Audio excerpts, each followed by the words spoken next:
যাত্রাপুর থানার থলিবাড়ি এডিসি ভিলেজে শনিবার গভীর রাতে ঘটে যায় এক ভয়াবহ অগ্নিকাণ্ডের ঘটনা।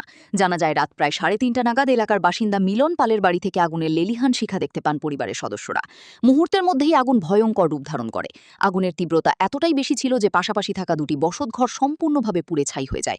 খবর পেয়ে ঘটনাস্থলে ছুটে আসে দমকল বাহিনী। স্থানীয় বাসিন্দাদের সহযোগিতায় আগুন নিয়ন্ত্রণে আনার চেষ্টা চালানো হলেও শেষ পর্যন্ত ঘর দুটিকে রক্ষা করা সম্ভব হয়নি।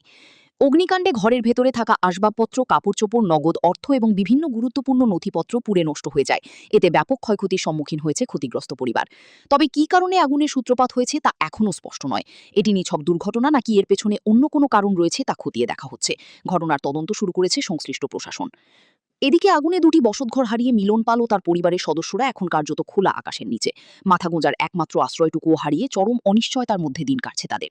ক্ষতিগ্রস্ত পরিবারকে সরকারি সহায়তা প্রদানের দাবি উঠেছে স্থানীয়দের পক্ষ থেকে। ভয়াবহ এই অগ্নিকাণ্ডে সর্বস্ব হারিয়ে অসহায় হয়ে পড়েছে একটি পরিবার। এখন প্রশাসনের তরফে দ্রুত ত্রাণ ও পুনর্বাসনের ব্যবস্থা হয় কিনা সেদিকেই তাকিয়ে রয়েছেন এলাকার মানুষ। Bureau report, news now.